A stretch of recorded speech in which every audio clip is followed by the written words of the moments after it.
नमस्कार, मैं हूं सच्चिदानंद वशिष्ठ।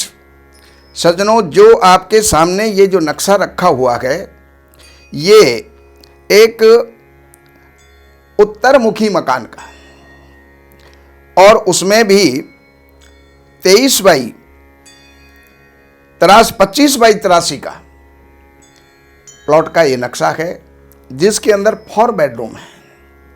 4 बेडरूम इसके अंदर दिए हुए हैं, 4 शयन कक्ष इसके अंदर दिए हुए हैं।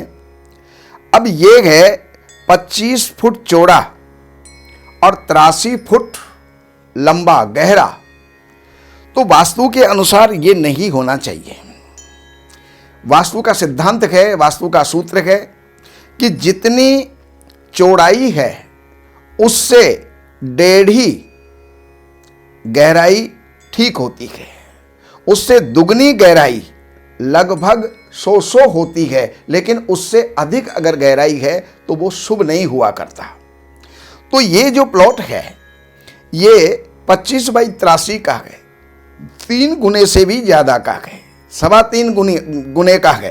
तो अब आप यहाँ पर जो दोष है वो तो है ही है, लेकिन इसकी प्लानिंग हम कैसे करें।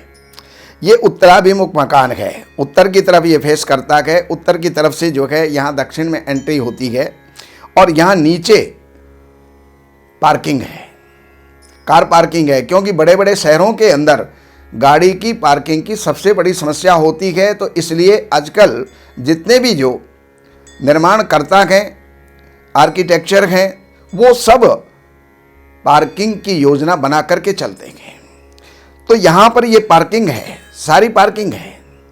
और पार्किंग के अंदर अब ऊपर जब चलते हैं, तो ऊपर जब आते हैं तो उसके लिए स्टेप की ज़रूरत पड़ती है या लिफ्ट की ज़रूरत पड़ती है। तो यहाँ पर 3 हिस्सा अगर हम करेंगे तो 3 हिस्से के अंदर इधर से 28 फुट हमें ना तो लिफ्ट चाहिए और ना ही यहाँ का जीना यानी स्टेप जो है यहाँ पर नहीं होनी चाहिए। और यहाँ पर अब इतनी जगह में 1/3 के अंदर यहाँ पर टॉयलेट भी शुभ नहीं होती है।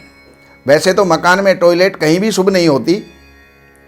पहले के समय के अंदर जितना भी जो टॉयलेट के लिए लोग जाते थे, अपने घर से 1 किलोमीटर दूर जाते थे। लेकिन समय बदलता गया, आवश्यकताएं बढ़ती गई, तो बाउंड्री वाल के अंदर एक शौचालय बना लिया जाता था, जिसमें पूरा परिवार फ्रेश होने जाता था। लेकिन उसके बाद और आवश्यकताएं बढ़ी, जगह कम हो गई, तो हर मकान के अंदर एक टॉयलेट बनने लगा। लेकिन अब समय ऐसा आ गया कि जितने कमरे हैं उतने ही टॉयलेट की आवश्यकता होती है, उतने ही शौचालयों की आवश्यकता होती है। तो यहाँ पर इतनी जगह के अंदर, तीसरे हिस्से के अंदर यहाँ पर शौचालय नहीं होना चाहिए, जीना यहाँ पर नहीं होना चाहिए, और इसके अलावा यहाँ पर रसोई नहीं होनी चाहिए। तो यहाँ पर इस मकान के अब हम ऊपर आते हैं। सबसे पहले हम जीने में चलते हैं। तो जीने में जब चले तो ये यहाँ से स्टेप चली और ये दक्षिणावर्ती होती हुई यानी क्लॉकवाइज होती हुई ये जो है यहाँ पर पहुँच गए, और यहाँ आकर के इस ड्राइंग रूम के अंदर हम आ जाते हैं। अब सबसे पहली बात ये है कि जितना भी जो जीना होता है, वो जीने के अंदर स्टेप की संख्या होती है।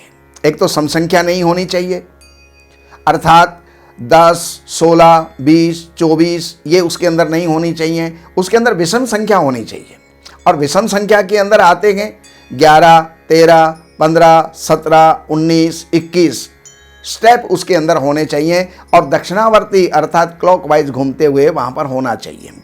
दूसरी बात, अगर ये यहाँ पर एंटी क्लॉक हो जाएगा तो वहाँ पर रहने वालों के मन और मस्तिष्क घर में आते ही विकृत हो जाएंगे, चलायमान हो जाएंगे, उच्चाटन वहाँ पर हो जाएगा। इसलिए कभी भी एंटी क्लॉक वाइज जो है जीना नहीं होना चाहिए। तो ये जीना यहाँ पर बना हुआ है। अब समस्या ये आती है कि ये है ईस्ट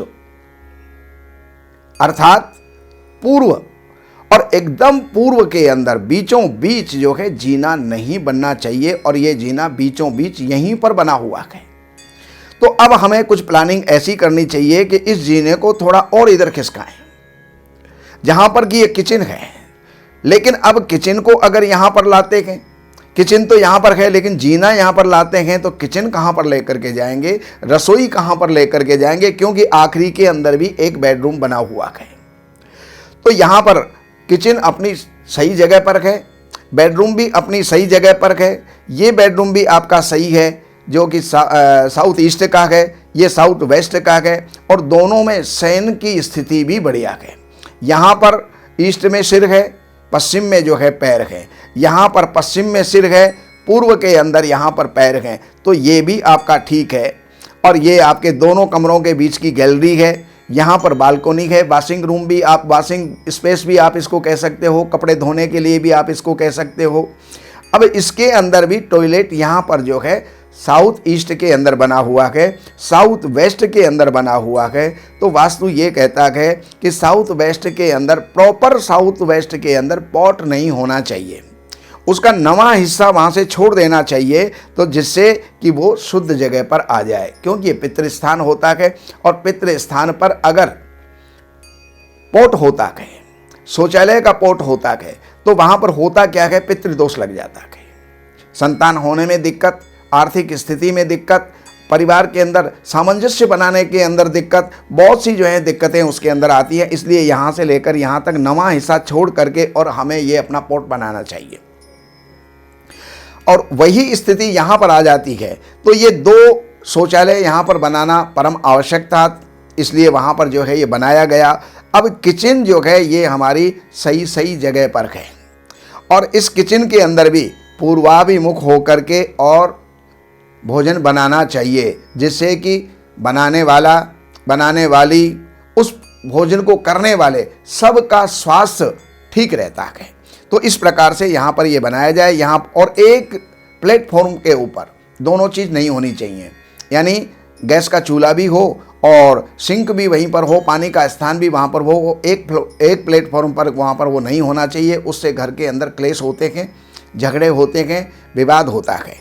तो ये स्थिति यहाँ की बन गई, ये यहाँ की बन गई। ये आपका ड्राइंग रूम है, और ड्राइंग रूम के अंदर ये यहाँ पर डाइनिंग टेबल है, क्योंकि किचन के बिल्कुल सामने है। वैसे वास्तु का सिद्धांत तो ये है कि किचन में भोजन बनते हुए आगंतुक कोई भी हो तो उसकी दृष्टि किचन के अंदर नहीं जानी चाहिए, गैस के चूल्हे के ऊपर नहीं पड़नी चाहिए। लेकिन समय बदलता चला गया और किचन जो है ओपन होती चली गई, तो यहाँ पर ओपन किचन ये यहाँ पर बनाई गई है। यहाँ पर ये फ्रिज रखा हुआ है और ये यहाँ पर सिंक है। तो ये कुल मिला करके 100 है। अगर इसको जो है हम दरवाज़ा यहाँ पर लगा दें तो ये श्रेष्ठ हो जाए। ये यहाँ पर हमारा सब लोगों के बैठने का स्थान है, जिसके अंदर, जिसको ड्राइंग रूम कहा जाता है, सोफ़ा सेट, टेबल सब यहाँ पर लगी हुई हैं। और यहाँ पर ये जो स्थान है ये टीवी का है, टेलीविज़न का है, मनोरंजन का है। तो सारे लोग आकर के इसके अंदर बैठें और मनोरंजन करें, तो अपना समय जो है व्यतीत करें, तो उसके लिए ये सर्वश्रेष्ठ जगह बन गई है। अब हम चलते हैं नॉर्थ की तरफ। तो नॉर्थ ईस्ट के अंदर एक रूम बना हुआ है, और ये रूम पहली बात तो यहाँ पर होना नहीं चाहिए, लेकिन अगर बन गया है तो इसका इस्तेमाल हम किसके लिए करें? जो अविवाहित बच्चे हैं वो यहाँ पर सो सकते हैं।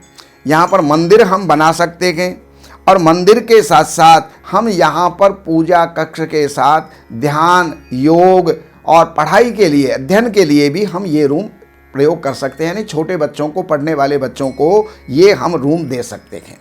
अब आ जाता है यहाँ पर नॉर्थ वेस्ट। तो ये नॉर्थ वेस्ट वाला रूम है, इसके अंदर भी अब आप ये देखिए, ये जो ईस्ट वाला रूम था, नॉर्थ ईस्ट वाला, उसमें भी ईस्ट में सर है और वेस्ट के अंदर, पश्चिम दिशा के अंदर पैर हैं, जो कि स्थिति सही है। और इस रूम के अंदर यहाँ पर जो नॉर्थ वेस्ट का जो रूम है, इसके अंदर पूर्व की तरफ पैर हैं और पश्चिम की तरफ सिर है। ये थोड़ा सा दोषी है, क्योंकि पूर्व की तरफ सूर्य का उदय होता है और प्रातःकाल हमारे पैर सूर्य की तरफ होते हैं, वो शुभ नहीं हुआ करता। तो इसमें शयन की स्थिति इधर सर करके और इधर पैर करके और यहाँ पर ये सो सकते हैं। अब ये सारा जो है आपका ये हो गया। अब इसके अंदर ये मंदिर यहाँ पर बनाया गया है। मंदिर जो है नॉर्थ वेस्ट की दीवार के साथ में बनाया गया है, लेकिन इसका मुंह पूर्व की तरफ हो गया, तो ये यहाँ पर हमारे लिए शुभ हो गया। वैसे ये मंदिर यहाँ पर होना चाहिए था, लेकिन उस मकान का, उस कमरे का टॉयलेट साथ में होने के कारण से ये मंदिर यहाँ पर बनाया गया। और अब इस कमरे के साथ में ये जो है यहाँ शाफ्ट है, और शाफ्ट होने के साथ साथ यहाँ पर ये मंदिर है, ये अलमीरा वगैरह यहाँ पर बनाई हुई है, ये इसका दरवाज़ा है, इधर बालकनी है। तो यहाँ ये पूरी रूपरेखा आपको 4 बेडरूम के मकान की आपको दी गई। तो इस प्रकार से मकान बना करके हम अपने जीवन के अंदर लाभ ले सकते हैं, सुख पा सकते हैं। देखिए, वास्तु जो है ये हमें सुख की गारंटी देता है, वास्तु सुविधा की गारंटी नहीं देता। सुविधा आर्किटेक्ट देता है, लेकिन सुख जो है वो वास्तु देता है, समृद्धि वास्तु देता है। वास्तु का अनुपालन करते हुए अपने जीवन के अंदर आप निर्माण कीजिएगा, आप जीवन में उन्नत से उन्नत होते चले जाएंगे। और बाकी कोई भी विशेष जानकारी के लिए आप इन नंबरों के ऊपर फ़ोन करके और आप संपर्क कर सकते हैं। कहीं भी कोई वास्तु विजिट करवानी है या कोई नक्शा बनाना है या किसी प्लानिंग करनी है किसी भी प्रकार की, चाहे वो फैक्ट्री की है, दुकान की है, गोदाम की है, मकान की है, या कोई भी बड़ा जो है निर्माण है, उसकी आप प्लानिंग यहाँ पर कर सकते हैं। नमस्कार। इन सब जानकारियों के लिए हमने लिखी हैं ये 3 पुस्तक। एक पुस्तक है वास्तु के नियम, और दूसरे नंबर की पुस्तक है जिसका नाम ही देख करके और व्यक्ति प्रभावित हुए बिना नहीं रह सकता, धन बरसे आपके द्वार शास्त्रों के अनुसार। इस पुस्तक के अंदर प्रैक्टिकल और सारी जानकारियां, नियम और उसके साथ साथ बहुत से पौराणिक और शास्त्रीय और वेद के उपाय भी इसके अंदर दिए हुए हैं। ये 2 नंबर की पुस्तक। और तीसरे नंबर की पुस्तक है जितने भी वास्तु दोष होते हैं उन सारे वास्तु दोषों का निराकरण, रेमेडी, उपचार, उनके जो भी उपाय हो सकते हैं वो सब इन 3 पुस्तकों में हैं। तो इन नंबरों के ऊपर आप संपर्क करके और इन पुस्तकों को मंगाइए और लाभ उठाइए। हमारे यहाँ वैदिक ब्राह्मणों के द्वारा सभी प्रकार के पूजा पाठ, कर्मकांड, संगीत में विवाह, गृह क्लेश, काल सर्प दोष, व्यापार में रुकावट व नवग्रहों की पूजा आदि कराई जाती है। हमारे संपर्क सूत्र हैं 7838898421। देवज्ञ सच्चिदानंद वशिष्ठ जी से वास्तु, ज्योतिष, वैदिक अनुष्ठान, पूजा पाठ, महामृत्युंजय पाठ, शतचंडी पाठ, बगुलामुखी पाठ, भैरव अनुष्ठान आदि, राशि रत्न, रुद्राक्ष, कवच आदि हेतु संपर्क करें। हमारे संपर्क सूत्र हैं 7838898421। हमारी वेबसाइट है www.shrivashishth.com।